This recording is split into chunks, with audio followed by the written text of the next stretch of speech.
వారు నిరీక్షణతో ఉన్నారు. యెహోవా కొరకు ఎదురు చూచువారు నూతన బలమును పొందుతారు. ఆ దినాన వారందరూ కూడా, ఏ ఒక్కడు కూడా మినహాయింపు కాదు. అందరిలో కూడా నేను గమనించింది ఏంటంటే 430 సంవత్సరములు మగ్గిపోయి, నలిగిపోయి, అణచివేయబడి, ఇంకా ఏమాత్రం కూడా తన్నినా మాట్లాడడానికి లేదు, గుద్దినా మాట్లాడడానికి లేదు, ఒక దిగ్గుమొగ్గు లేదండి మన భాషలో చెప్పాలంటే. అలాంటి జీవితం జీవించిన వారు విడుదల పొంది మాకు వాగ్దానం చేయబడినటువంటి ఆ స్థలము ఒకలాంటి ఊరట. ఎప్పుడు అడుగు పెడతాం, యాంగ్జైటీ, ఎప్పుడు అడుగు పెడతాం.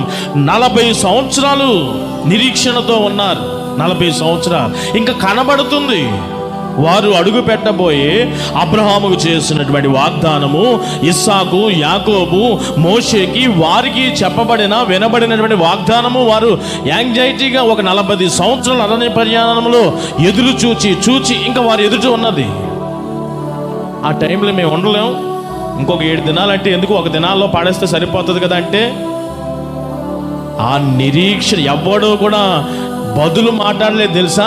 7 దినాలు తిరగమంటే ఒక దినంలో చేయలేడా యెహోవా పరాక్రమం కలిగిన వాడు అంటావు కదా అని ఎవడు మాట్లాడలేదు.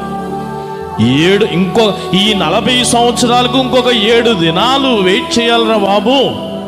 నిరీక్షణతో ఉండాలి అంటే ఏ ఒక్కడు కూడా మేము ఉండలేము అని ఇలాంటి మాటలేమి రాలేదు. అందరూ కూడా ఆ పాలెములో సకల ప్రజలు, అంటే ఇశ్రాయేలు సకల ప్రజలు కూడా, ప్రతి ఒక్కరిలో కూడా నేను చూడగలిగింది ఏంటంటే నిరీక్షణతో ఉన్నారు. పౌలు చెప్పిన మాట, ఈ నిరీక్షణ మనలను సిగ్గుపరచదు. వారు 7 దినాల నిరీక్షణ, దేవుని కార్యం జరిగింది. వారు సిగ్గుపడడానికి ఛాన్స్ లేదు. కేవలం మనము కేకలు వేస్తే ఎరుకో గోడలు పడిపోయినాయి. లేదు, ఎరుకో గోడలు పడిపోవడానికి కేకలే మనకు కనబడినను దాని వెనకాల దేవుని యందు నిరీక్షణ ఉంచారు. యెహోవా కొరకు నిరీక్షణ కలిగిన వారు ఆ బలమును పొందుతున్నారు. కనిపెట్టుకుని ఉండేవారు, వారి నిరీక్షణ వారికి సిగ్గు పరచదు. వెంటనే దేవుని కార్యం జరిగింది. నిరీక్షణను బట్టి నీవు కూడా చక్కని నిరీక్షణ, దేవుని మీదే ఆశ పెట్టుకో, కనిపెట్టుకొని ఉండు.